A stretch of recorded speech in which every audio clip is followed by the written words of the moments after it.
کتابوں میں لکھا ہے۔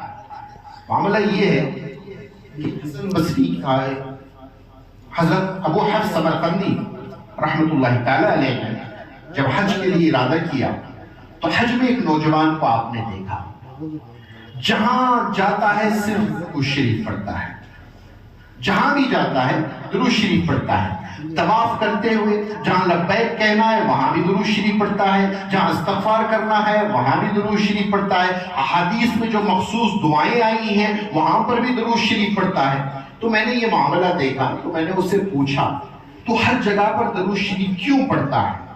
تو اس نوجوان نے پورا واقعہ بیان کیا کہ ہم لوگ سمرقند سے حج کے لیے نکلے تھے، میں اور میرے والد دونوں مل کر جو ہے حج کے لیے نکلے تھے۔ راستے میں میرے والد کا انتقال ہو گیا۔ جب والد کا انتقال ہو گیا تو فوراً جیسے ہی اس کی روح نکلی اس کی شکل گدھے جیسی ہو گئی، ایسی کالی کلوٹی، ایسی بری شکل ہو گئی کہ مجھے سمجھ میں نہیں آیا کہ میں کیا کروں۔ اب میں لوگوں کو بولتا میرے والد فوت ہو گئے ہیں، نماز جنازہ پڑھیں، لوگ آئیں گے میرے والد کو اگر دیکھیں گے تو میں کیا لوگوں کو جواب دوں گا کہ یہ کیسے ہو گیا؟ تو شرمساری میں جو ہے اس غم میں کپڑا اڑا کر والد کو کمرے میں بیٹھا رہا اور اسی غم میں جو ہے میں سو گیا۔ جیسے ہی میں سو گیا اچانک میں دیکھتا یہ ہوں کہ کمرے میں ایک روشن چہرے والی ذات داخل ہوئی، ایک مبارک چہرے والی ذات داخل ہوئی اور اگر اس بندے سے پوچھی کیوں غمگین ہے تو اس بندے نے سارا معاملہ ان کو سنایا۔ تو وہ اس شخص کے والد کے پاس گئے، کپڑا ہٹایا، ہاتھ پھیرا تو فوراً 14ویں رات کی چاند کے مانند اس کا چہرہ کھل اٹھا۔ تو پھر اس نوجوان نے پوچھا آپ کون ہیں جس نے مجھ پر اتنا بڑا احسان کیا، یہ کیا ماجرا ہے؟ تو فرماتے ہیں میں مصطفیٰ ہوں۔ تو پوچھا یہ کیا معاملہ ہے؟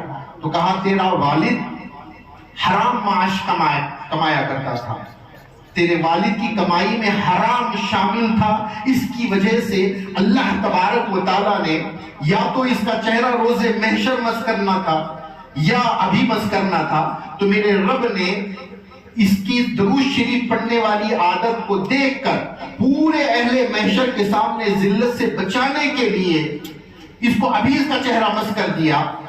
تو جب آج اس کا درود شریف مجھ تک نہیں پہنچا تو میں نے فرشتوں سے پوچھا روزانہ 100 مرتبہ سونے سے پہلے فلاں شخص کا درود شریف مجھ تک آتا ہے، اس کا آج درود شریف نہیں آیا۔ تو فرشتوں نے یہ سارا ماجرا مجھے سنایا۔ تو جب مجھے یہ پتا چلا تو اللہ نے میری نسبت سے محشر میں اس کو ذلت سے بچا لیا اور میری محبت گوارا نہیں کی کہ آج اس کو اس ذلت میں چھوڑوں، تو میں آ کر جو ہے اس کو اس ذلت سے باہر نکال لیا۔ تو جو بندہ گنہگار بھی ہو دل سے نبی کریم صلی اللہ علیہ وسلم کی بارگاہ میں درود شریف پڑھتا ہو تو اس کے لیے کتنے فائدے نصیب ہوں گے ہم اندازہ نہیں لگا سکتے۔ تزکیہ نفس یہ ذمہ داری صرف اور صرف نبی کریم صلی اللہ علیہ وسلم کی ہے۔ کسی کے اندر یہ طاقت نہیں ہے کہ وہ کسی کے نفس کا